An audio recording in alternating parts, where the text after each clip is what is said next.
¿Estas dos sillas las sacamos o las dejamos? No, deja todo como está. Todo como está, joya. Y tengo un par de cosas que decir. Como aquella, mirá Uy, mirá. la ilustradora esa del año 40, 50. Tengo la Singer. La Singer, qué bueno.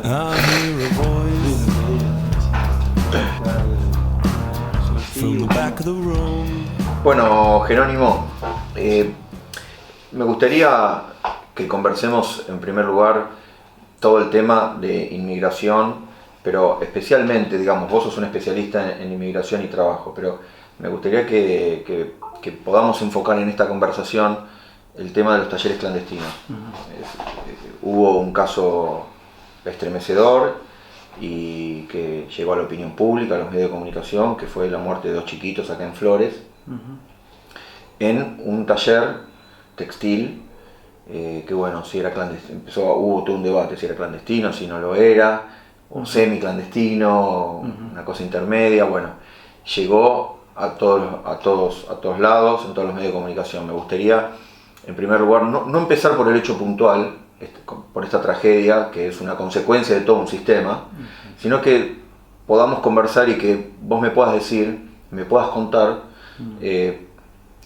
cuáles son los fundamentos, por qué se llega a esta situación, digamos, ¿no? Digamos, hay como una reconversión de toda la industria, ¿no? De los años 70 hasta esta parte, hay una reconversión de la industria, de la moda, del vestido, y digamos, de alguna manera vivimos en un proceso de globalización del capital que está empujando a un proceso de precarización laboral, de trabajo, de este tipo de trabajo precario, algunos le llaman trabajo esclavo. ¿Cómo ves este fenómeno a nivel internacional y cómo es que llega a nuestro país? Bueno, sí, obviamente, digamos, esto se da en un contexto, digamos, internacional, nacional, local, si querés, en el que, digamos, tienen mucho que ver los cambios en la organización de la producción de indumentaria, ¿no es cierto? Esto arranca, yo identificaría que arranca en los 70s, cuando, digamos, ante el estancamiento y, digamos, una combinación de estancamiento e inflación y crisis en los 70s en los países centrales, las marcas de indumentaria en los países centrales veían que estaban cayendo sus ventas, ¿no? En especial las marcas de ropa de moda, ¿no? Hasta ese momento la moda se vendía más para las mujeres de 40 años y las mujeres bien, digamos, de 40 años. Pero claro, digamos, se iba achicando el mercado por esto de la crisis y veían que la gente consumía cada vez menos ropa. O sea que dentro de los gastos de la familia, la gente gastaba menos en ropa. No solo de la moda, digamos, a nivel general también, ¿no? Entonces, lo que hicieron las marcas fue, bueno, hacer una estrategia de marketing de ampliar la moda, o sea, de ampliar el mercado de la moda, decir, bueno, vamos a hacer una moda más masiva, vamos a llegar a otros sectores. Ahí fue que empezó en realidad, digamos, todo lo que vemos hoy, que la moda va cada vez más hacia abajo en términos de edad, digamos, ¿no? Se le empezó a vender ropa de moda a mujeres a sus 30, a sus 20, ahora vemos en algunas revistas modelos de 14, 15 años. Entonces hubo como una masificación de la moda. Quiere decir que hubo una estrategia de marketing, digamos, de segmentación del mercado para generar un consumo. Para mí la segmentación vino después. Lo que hubo fue, digamos, como una ampliación del mercado, ¿no? La segmentación viene después cuando ya, digamos, tenés como un consumo masivo de moda. Pero en principio fue abrirlo a otros lugares. Y ahí aparece el tema de la marca, digamos, ¿no? También. O sea, se concentraron mucho en el marketing, invirtieron mucho en el marketing las empresas y desinvirtieron por el lado de la producción. O sea, lo que hicieron fue básicamente cerrar sus fábricas o quedarse con una parte muy chica de la fábrica y subcontratar la producción a esos mismos trabajadores a veces. En el caso de Florencia, en Italia, Gucci tenía algo así como 5.000 trabajadores en su propia fábrica. Hoy tiene 1.100 aproximadamente, datos del 2008. ¿Qué hizo? Digamos, en los 70 cerró su fábrica y le dijo a los trabajadores, bueno, acá está la máquina, vos seguís cosiendo para mí desde tu casa. y digamos, con la oferta de talleres, digamos, de inmigrantes, en el caso de Florencia chinos, en el caso de acá coreanos y después bolivianos, lo que hubo, digamos, fue una oferta de mano de obra muy grande desde esos talleres, que dijeron, mira, yo te lo puedo coser por menos, porque tenían acceso a mano de obra que estaba dispuesta a trabajar por condiciones, digamos, de trabajo más precarias, si se quiere. Y entonces se masificó este fenómeno de subcontratar toda la producción hacia estos talleres, en donde hay inmigrantes que trabajan, que aceptan condiciones de trabajo por debajo de lo que establece, digamos, la ley, de los derechos que garantiza la ley. Y este fenómeno, digamos, se dio en Argentina también. Pero a ver, ahí fue que empezó a surgir el tema de la marca como cáscara, como empresa, como oficina de marketing. Ahora, te interrumpo un minuto, sí, porque estoy pensando un poco lo que vos estás diciendo. Digamos que es como dentro del proceso de globalización, sí, como un proceso inverso. Digamos, en este caso no es la exportación de la fábrica hacia países periféricos, sino la importación de inmigrantes periféricos a países donde antes tenían una fuerte industria textil o del vestido, y la destrucción, digamos, de las relaciones laborales asalariadas, clásicas, con sindicatos fuertes, por pequeños talleres de mano de obra precarizada, utilizando o aprovechándose de la condición de inmigrante como un trabajador de segunda categoría. Exacto, ahí tenés una cuestión geográfica clave, digamos. Vos tenés, por un lado, hay empresas que sí, cierran sus fábricas y subcontratan en países periféricos, ese fenómeno de las maquilas, digamos, en países como Bangladesh, sobre todo las condiciones de trabajo, bueno, son las que se sabe. Hubo 3 o 4 incendios entre el 2011 y 2012, en uno murieron más de 1000 personas. Eso también es parte de la industria de la indumentaria, ¿no es cierto? Pero la ropa que se subcontrata hacia esos países es la ropa que se produce en grandes cantidades, en especial la ropa deportiva. Estandarizada. Estandarizada, exactamente. Se produce, digamos, en economía de escala, ¿no? Vos tenés pares de medias, bueno, los hacen de 1 millón. Entonces el costo de un par de medias es muy bajo.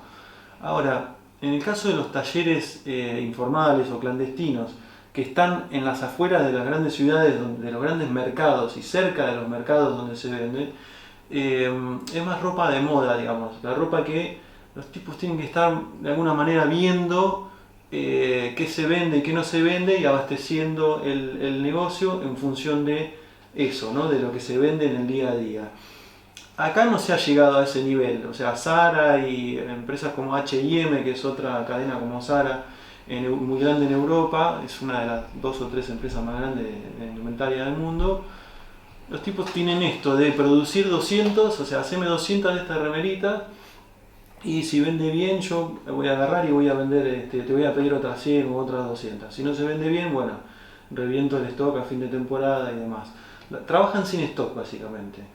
Acá todavía no, digamos, no. Yo creí que era así, pero hablando ahora con muchos empresarios me di cuenta de que ellos, bueno, planifican, producen la cantidad que necesitan y listo. Pero acá hay tantos talleres que no necesitan pedírselo a China. Empresas como Mimo, ponele, sí, bueno, traen de China, pero porque hacen 3000 prendas de un mismo ítem.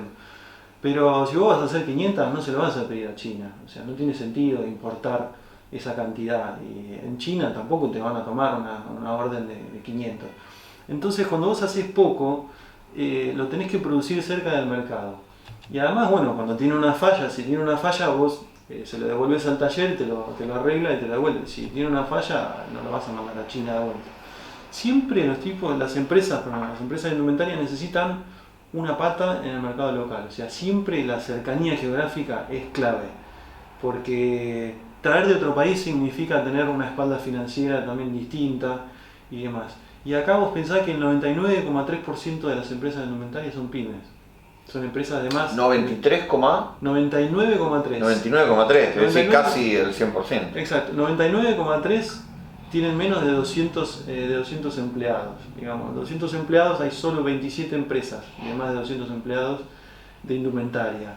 En muchos casos son empresas que de esos, no sé, de sus 500 empleados, en realidad ninguno es costurero, son todos empleados de comercio o administrativos. Bueno, pero ahí puede estar ocultándose una gran empresa que en realidad no tiene personal porque es un trabajo, o digamos, es un negocio financiero en el cual terciariza absolutamente todo. Exacto. Y ahí volvemos... y atrás de esa pequeña pyme que debe facturar millones y millones, Sí. hay una cantidad enorme de talleres y de fábricas pequeñas o intermedias que le hacen, que son los proveedores.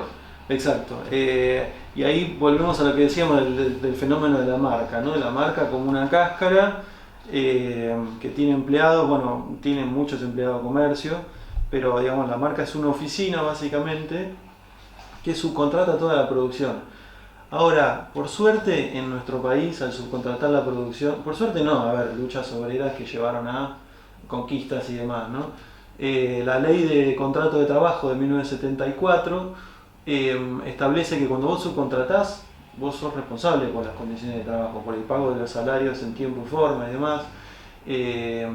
Entonces, cuando la empresa subcontrata, está obligada por ley a controlar cómo se produce eso y en qué condiciones. Y está obligada a hacer inspecciones, o sea, tiene que cumplir el rol, o sea, tiene que tener un par de personas encargadas de hacer de policía del trabajo en la fábrica subcontratista. Bueno, pero eso no se cumple. Eso no se cumple. Hace pocos años que parece que se está empezando a cumplir. Esto es lo que hemos visto en una investigación que estamos llevando adelante ahora.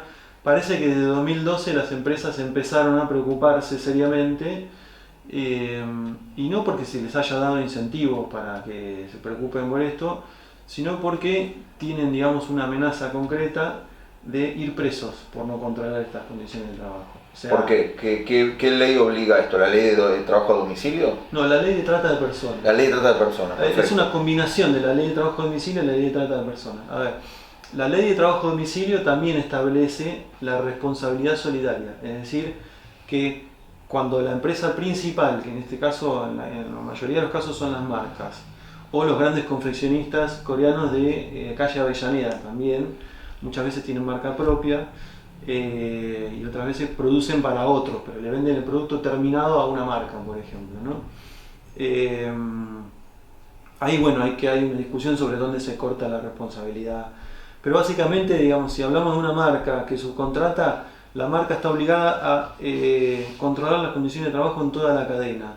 La marca en realidad es dadora de trabajo a domicilio, muchas veces, cuando no subcontrata a una fábrica, sino que subcontrata un taller más chico, es dadora de trabajo a domicilio y tiene que estar inscrita como tal.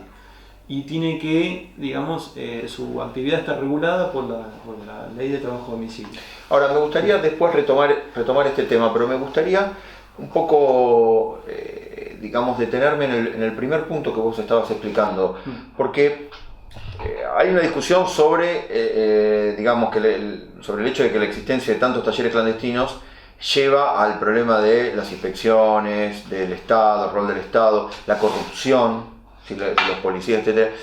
¿Es un problema de corrupción o del sistema capitalista? O de la presión, digamos, del mercado capitalista. Digamos, en esto vamos a estar de acuerdo, es un problema del mercado capitalista, definitivamente, es un problema de lógica de ganancia hoy y no me importa lo que pase mañana. Si vos te fijás cómo está organizada la industria de la indumentaria en Argentina, la productividad es bajísima, o sea, no podés tener una industria que se desarrolle en términos capitalistas a largo plazo teniendo, digamos, organizando la producción de esta manera, digamos, ¿no? Pero ¿qué pasa? El problema es que ellos quieren ganar hoy y además muchas son empresas pymes que tienen la cabeza, digamos, de no pensar a futuro, sino pensar en el hoy, digamos, ¿no? Entonces, no tiene ningún tipo de futuro esta industria alimentaria organizada en miles de talleres informales. Pero digamos, si hablamos de que el problema... Ahora, ¿es un problema de las pymes o de las grandes marcas? No, pero las grandes marcas también son, en algún sentido, se manejan con la cabeza de una pyme, se manejan con el corto plazo.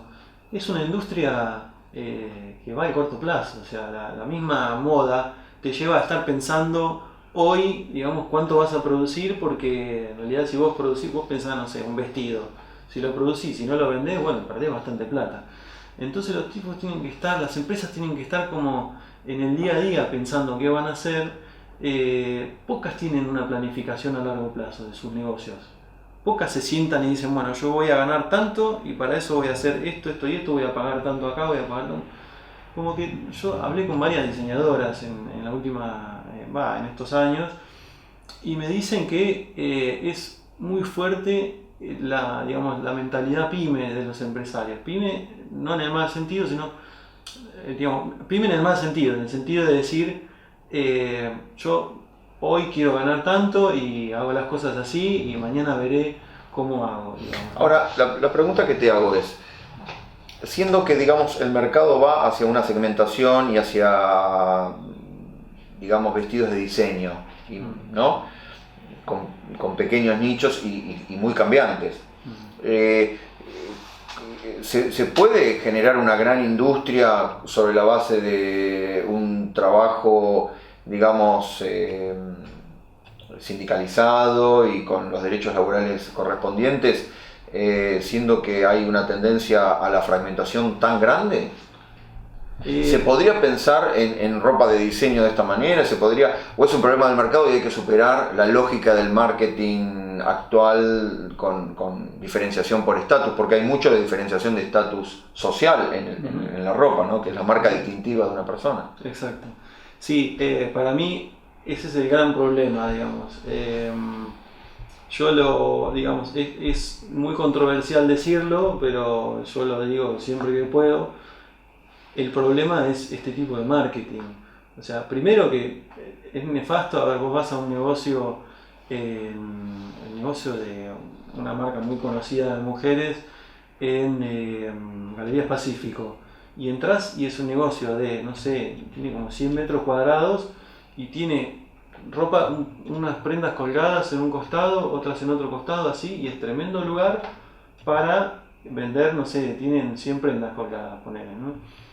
Vos decís, semejante nivel de inversión en semejante, tienen unos sillones en el medio, o sea, todo muy ostentoso, digamos. Vos decís, estás vendiendo ropa. O sea, la ropa es una necesidad humana, por sobre todas las cosas. Hay un autor anarquista muy famoso que se llamaba Kropotkin, Piotr Kropotkin, que decía, cuando todos tengamos casa y comida, vamos a tener que tirar abajo las puertas de las fábricas de indumentaria para que todos vayan y tomen la ropa que necesitan. O sea, es tan necesario como en la casa y la comida la ropa. Son las tres necesidades humanas fundamentales. Entonces, que la ropa haya pasado a tener semejante nivel de fetichismo, semejante nivel de simbolismos, para mí es nefasto y ha llevado a este tipo de cosas. O sea, que la inversión esté en sumarle valor por el lado de lo simbólico, algo que en realidad es necesario. Y para sumarle valor a esto yo tengo que desinvertir en la producción. Entonces, al mismo tiempo tenés un montón de trabajadores explotados en todo el mundo. Vos fíjate que esta es una industria que no ha desarrollado tecnología de la costura. ¿Por qué? Porque siempre pudieron echar mano a grupos de trabajadores a los que se les pagaba 2 mangos y los tenían, digamos, trabajando en esas condiciones. Parece un círculo vicioso. Si los trabajadores son precarizados y se obtienen plusvalías absolutas muy grandes, esto al mismo tiempo desincentiva la inversión en capital productivo, en tecnología. Exacto. Pero al mismo tiempo llegamos a cuál es el problema, que para mí es el capitalismo, obviamente. Que se está hablando de que existe ahora una máquina de costura, digamos, mantengámoslo entre nosotros, digamos. Se habla de que hay una máquina de costura en Estados Unidos y la verdad que no es algo tampoco para ponerse contento, porque esto va a dejar sin trabajo un montón de gente. Si sirviera, como me decías vos cuando yo te dije que estaba la máquina, decía, bueno, bárbaro, me decías en chiste, ¿no? Bueno, bárbaro, entonces vamos a trabajar menos tiempo. Y ojalá, pero digamos, en una lógica capitalista esto no es así, simplemente va a haber más gente excluida, que va a tener que echar mano a estrategias como las estrategias a las que echa mano gente en la salada, la gente, digamos, más marginal de la salada, ¿no? Más los trabajadores más que los emprendedores de la salada, que tienen que echar mano a lo que tienen más cerca, ¿no? Es un caso más del hecho de que bajo el modo de producción capitalista la tecnología no lleva a la reducción de las horas de trabajo, digamos, a la capacidad de los seres humanos de tener más tiempo libre, sino muchas veces a la sobreexplotación, al desempleo masivo, ¿no? Exacto, exacto.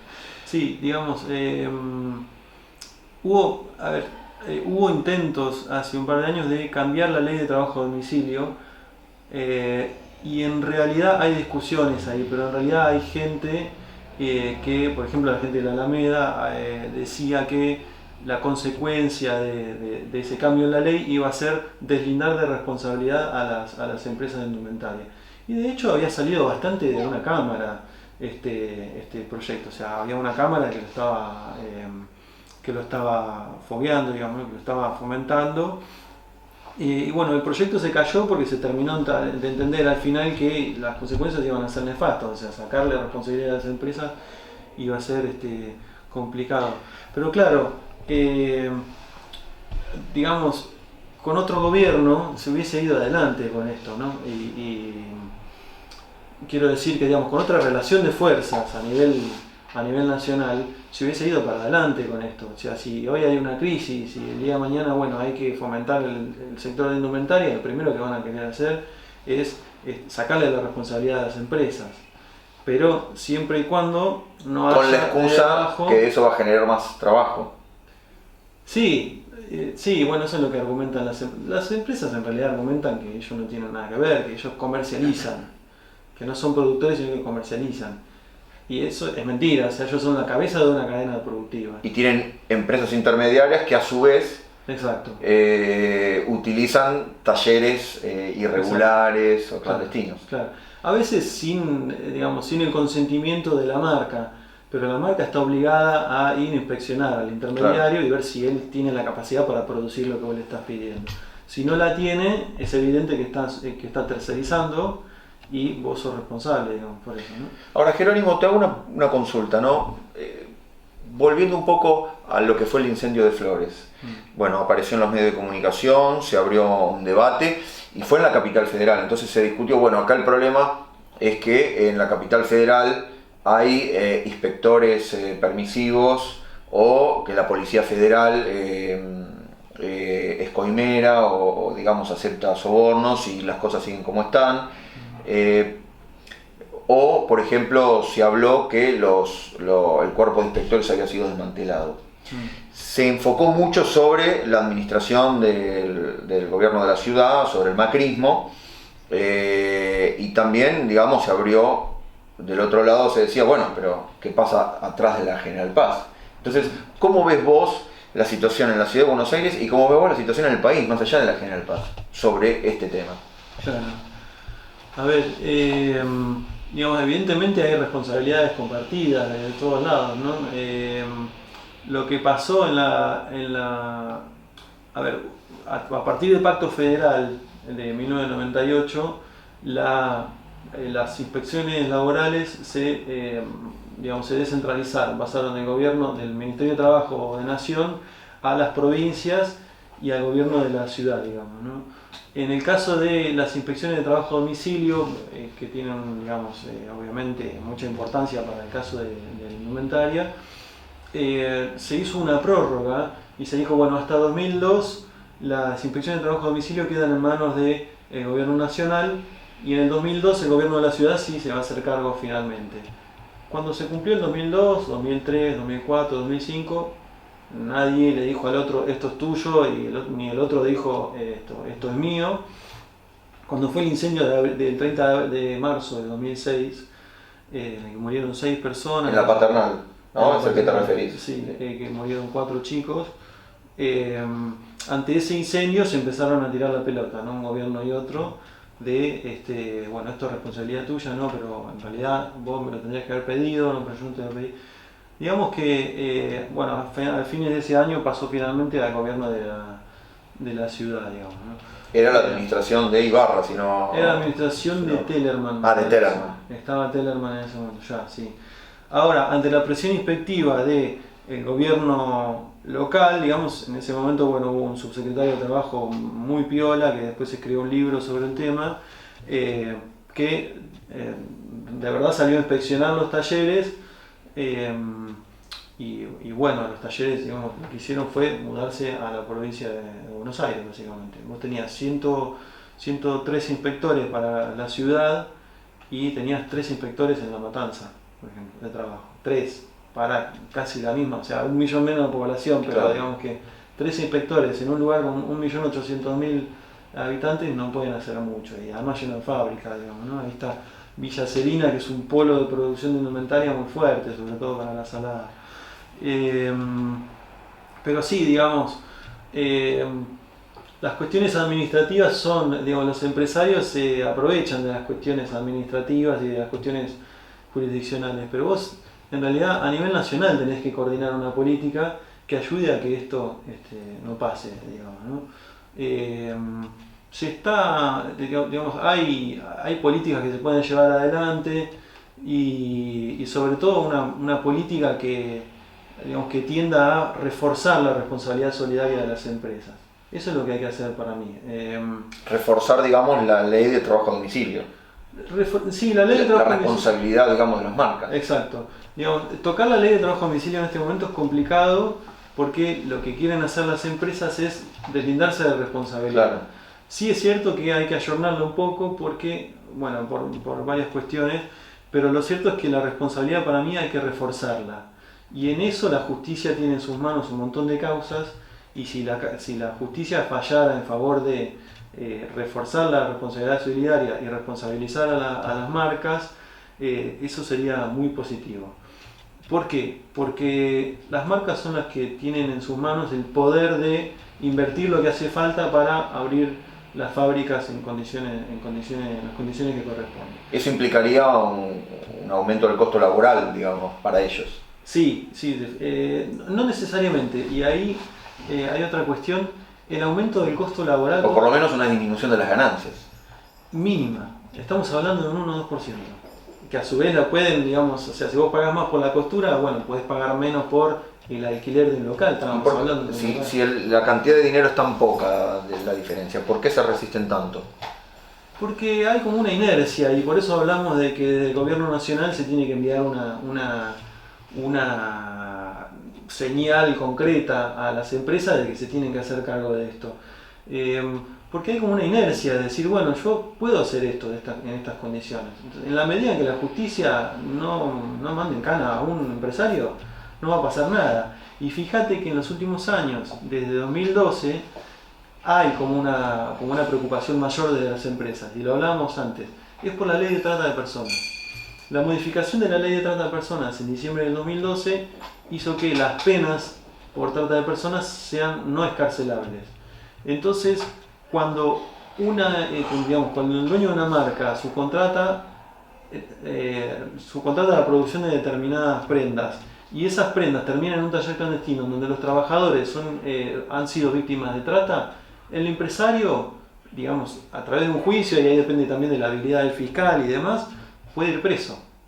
Puede ir preso por lo que pasó. Ahí hay un primer desincentivo, digamos, fuerte. Exacto. Ahí las marcas, parece, y acá me lo dijeron 3 o 4 funcionarios que han estado en negociaciones con las marcas, que las marcas están realmente preocupadas por esto, que han tomado medidas a partir de esto. Entonces, la posibilidad de un castigo ha sido lo que ha llevado a las marcas a tomar este tema en cuenta. Y el castigo no tanto como la promoción, ha habido políticas de promoción desde el gobierno, decir, bueno, te freno un poco las importaciones, te pongo la hora 12, o sea, facilito el consumo a partir de decirle a los consumidores, bueno, vos comprás ropa y la pagás a 12 cuotas. Eso fue un plan de promoción desde el gobierno, y sin embargo la informalidad sigue siendo más de alrededor del 70%. Los puestos de trabajo en blanco cayeron de 2009 hasta hoy, o sea, con todas las políticas de promoción. Digamos, todos los estudios del mercado laboral, todas las investigaciones que hay muestran que el incentivo para que el empresario gane más, ya sea bonificaciones fiscales, permisos o lo que fuera, no incentivan la contratación de mano de obra en blanco, ¿no? Sí, digamos, la precarización laboral no depende de los costos de la patronal, digamos, de los costos salariales, como se le dice, ¿no? Incluso todavía no se han revertido la disminución de los aportes patronales para las jubilaciones que se dio en la época del menemismo. Todavía esas exenciones siguen existiendo y sin embargo no son las que no son las que permiten que se eleve el trabajo en blanco, ¿no? o que disminuya el trabajo precario. Pero quiero hacerte una pregunta muy en particular sobre el problema de las inspecciones y de los cierres, porque ha habido un debate dentro de los movimientos populares, de los movimientos sociales, digamos, que acompañan a los trabajadores precarizados, en el sentido de que algunos dicen lo que hay que hacer es ir y exigir la inspección y el cierre de las empresas. Otros dicen, no, cuando vos le das poder a la Policía Federal, por ejemplo, para que controle las inspecciones o la justicia, lo que hay en realidad es una maquinaria de corrupción en la cual o se le pide coimas a los talleres o en realidad se le quitan las máquinas a los trabajadores y al final el que se perjudica es el costurero. ¿Cómo ves esta situación y por dónde habría que salir de este embrollo? Sí. Bueno, ahí digamos sí, hemos estado en esos debates, hay un debate muy fuerte al respecto sobre cómo encarar el tema. Ahí me parece a mí que la caracterización del tallerista es importante. Y ahí hay un universo muy amplio de talleristas. Vos tenés el tallerista que de verdad está con la mujer en la casa, que el hijo digamos, puede estar ayudando, puede estar un primo, algún pariente de afuera trabajando con ellos. Tenés talleres de 5 personas, talleres de 10, de 20, de 30, y tenés tipos que tienen 5 o 6 talleres, tienen más de 60 trabajadores. Hubo, digamos, sentencias de jueces en los que le sacaron la maquinaria a empresarios, o sea, talleristas que tenían muchos trabajadores, digamos, ¿no? Entonces, ahí hay que tratar de hacer una diferenciación entre el que de verdad está trabajando en su casa, digamos, el que la está luchando, y el tipo que ya tiene, digamos, fábrica, me han hablado en Villa Celina, fábrica como corresponde, qué sé yo, que son talleristas que están trabajando en negro, digamos, ¿no? Ese tipo tiene que ser responsable por las condiciones de trabajo y si se le puede, digamos, sacar la maquinaria para ponerla, digamos, a producir, que los trabajadores la pongan a producir, para mí eso sería importante y los jueces lo han hecho a partir de un artículo del Código Penal que establece que, digamos, se puede decomisar la maquinaria utilizada para la comisión de un crimen, se puede decomisar y dársela a los trabajadores o aplicarla a un programa de rescate de los trabajadores, digamos. Entonces hay jueces que lo han hecho. Jueces zurdos, o sea, un juez, digamos, que está más del centro hacia la izquierda y jueces que no tanto, ¿no? Pero a ver, de todos modos, cuando vos mirás a la estructura de costos, es mucho el incentivo para un tallerista de comprar una máquina más y tener un trabajador más. Ahora fíjate cómo, digamos, si vos miras a la estructura de costos de un taller, es mucho el incentivo para un tallerista para tener más trabajadores. Decimos, digamos, si vos tenés un tallerista que cobra 10 pesos por hacer una prenda, el tallerista le paga 4 al trabajador, tiene que descontar, digamos, los costos que tiene y demás, y poner que se queda con otros 4 o con 3. Entonces, por cada prenda se queda con menos que el trabajador. Podrías decir eso. Pero si tiene 5 trabajadores, él se queda con esos 3 pesos por 5, es igual 15, y el trabajador se queda con 4. Si tiene 10 trabajadores, se queda con 30. Si tiene 20, se queda con 60. Entonces, es mucho el incentivo para el tallerista que está trabajando en negro de tomar más gente. Y en ese tomar más gente entra el traer gente engañada, porque si vos le decís la verdad, no van a venir y demás. Han rotado los lugares de donde traen gente porque ya la gente se aviva en Bolivia, se aviva de que no, si vas a Argentina te va a pasar esto y demás. Entonces, bueno, han tenido que ir a, digamos, lugares más rurales a buscar gente. Porque para poder, digamos, engañar. Traen engañados. Sí. Les quitan el DNI, les impiden salir del lugar, los hacen dormir en el mismo lugar y cocinar ahí. Digamos, es una semi-esclavización, digamos, ¿no? Sí. Ahí también tenés otro debate, ¿no? Si decirle trabajo esclavo o no. Es cierto que, digamos, si vos querés... O servil, o quizás un trabajo servil. Sí, claro, pero ahí es cierto, y en esto hay una organización de migrantes que se llama Simbiosis Cultural, que es muy interesante lo que ellos dicen. Dicen, bueno, vos obviamente para hacer algo al respecto, lo ideal sería tener a los propios trabajadores costureros quejándose y organizándose para mejorar sus condiciones de trabajo. Pero si vos le decís, mira, vos sos un esclavo, yo voy a venir y te voy a ayudar a que te organices, el tipo no se va a sentir interpelado, no va a sentir que es un esclavo, te va a decir, mira, sabes que yo no soy ningún esclavo. Pero ¿qué pasa? Sí hay que tener en cuenta que en algún sentido son víctimas de un sistema de producción y de un sistema ideológico también que funciona a través de las radios de la colectividad boliviana. Hay muchas organizaciones de la colectividad boliviana que lo que hacen es justificar este modo de producción y decir, a ver, nosotros somos bolivianos y trabajamos de esta manera. Nosotros como no... si fuera parte de una identidad cultural ancestral, Exacto. como algo casi naturalizado, digamos. Exacto, algo cultural que hace que no seamos flojos. O sea, los bolivianos no somos flojos. Entonces, ¿pero no pasa lo mismo, por ejemplo, con los chinos en Italia? Sí, totalmente. Yo no pude conseguir evidencia de esto porque, bueno, los chinos trabajan de una manera bastante más cerrada y en Italia además la inmigración es ilegal desde todo punto de vista. Entonces es un sistema mucho más secreto y cerrado, ¿no? Acá, como los bolivianos pueden venir y conseguir el permiso para trabajar, no necesita ser tan secreto el sistema. Entonces vos tenés ahí, digamos, las condiciones dadas para entrar a eso.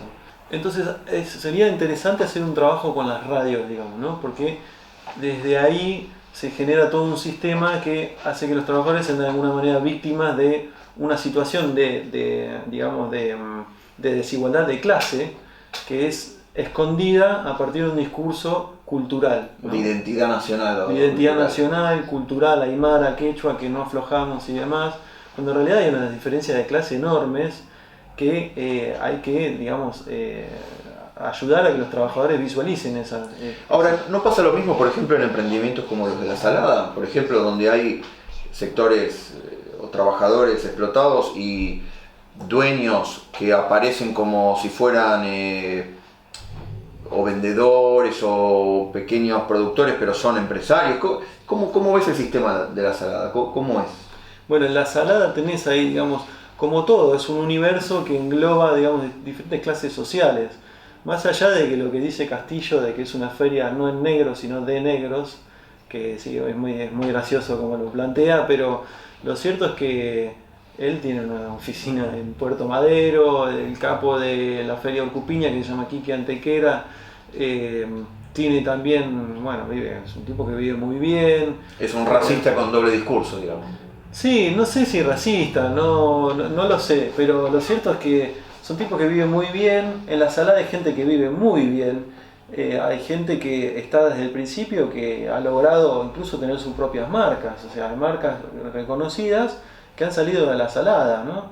Entonces, cuando vos miras a la Salada, uno puede decir, no, hay como una cuestión muy romántica o posmoderna, si se quiere decir, no, la Salada es un lugar que le da oportunidad de trabajo a un montón de gente, entonces hay que tratar de ver cómo mejorar, pero claro, no hay que caer con inspecciones y demás. ¿Se la defiende como una economía alternativa o popular? ¿Es una economía alternativa y popular? No, de popular tiene muy poco. Porque para vender esos precios hay que explotar o sobreexplotar a alguien. Alguien estuvo cosiendo esas prendas. Exactamente, digamos. Entonces hay cierta hipocresía en el ver a la Salada como un todo popular, migrante, y hasta se habla, hay digamos organizaciones grandes de cooperativas y de la economía informal o popular que hablan de la economía popular y solidaria. Esto de solidario tiene poco y nada, porque vos obviamente para tener esos precios estás explotando a alguien. Entonces vos estás vistiendo a unos, estás vistiendo a ciertos pobres, explotando a otros pobres. Lo que estás haciendo es, digamos, correr de lado la explotación. Ahora, también hay un mito sobre la Salada que es que viste a los pobres.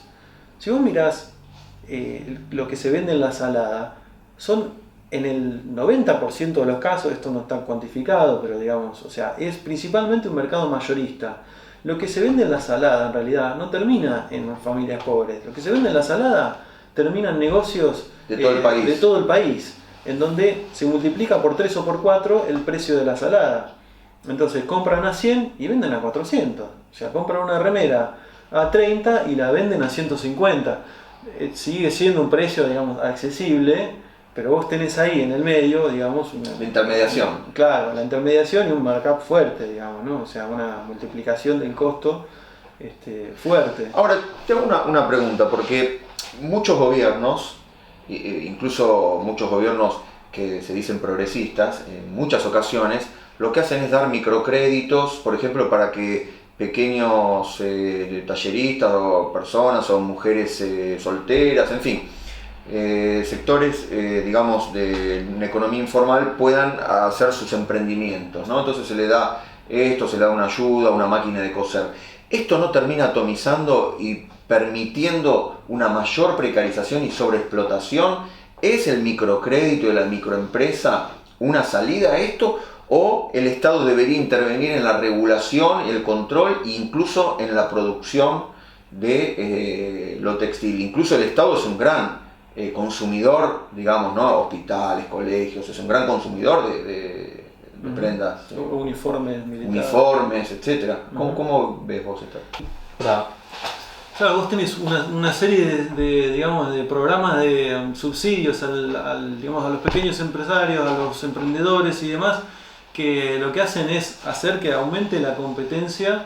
O sea, vos aumentás la cantidad de empresas pequeñas que compiten entre sí por una tarifa determinada que le va a dar la marca. Entonces lo que vos tenés que hacer ahí es fomentar la organización en empresas más grandes, digamos, decirle a los trabajadores, bueno, yo te voy a dar un microcrédito en la medida que vos te organices con otros en forma cooperativa y vos le das crédito a empresas que, digamos, de 20 personas que pueden tener un nivel de productividad que les permita, digamos, coser bien, trabajar bien en condiciones, que vos les des, digamos, la maquinaria o que les ayudes a tener la maquinaria, que vos les des también capacitación y que esas personas, que esas empresas trabajen bien y se les puedan plantar al empresario y decirle, bueno, mira, mi precio es este. Entonces, resumiendo, digamos, podemos decir que hay, por un lado, un trípode, por un lado, una responsabilidad muy fuerte de las marcas que hay que hacer sentir a través de lo judicial y de las leyes, por otro lado, el poder de policía que puede ejercer, por ejemplo, la ley de trata de personas, y por otro lado, estaría la intervención del Estado en la economía, fomentando la cooperativización y regulando el mismo mercado del vestido. Exactamente. Y después tenés, digamos, como hemos charlado ya, lo que se puede hacer desde el campo popular, ¿no? O sea, desde organizaciones como la Alameda, Simbiosis Cultural o las asambleas que se han armado acá en Flores, donde, bueno, también hay una discusión sobre cómo encarar el tema. Yo creo que lo que ha hecho la Alameda ha sido fundamental, ha puesto el tema en la agenda pública y esto me parece poco discutible. Fueron los que dijeron, los que hicieron las denuncias, los que dijeron acá en estos talleres hay marcas involucradas, los que mostraron esa realidad. Ahora hay un montón de jueces, y en particular un juez, el juez Ercolini, que tiene las demandas de más de 80 marcas en sus manos y que si él empieza a fallar aplicando la responsabilidad solidaria sería clave para mandar un mensaje a las empresas de que se tienen que hacer cargo finalmente de estas condiciones de trabajo, porque son ellas las que tienen el poder de invertir lo que hace falta para poner las fábricas en condiciones.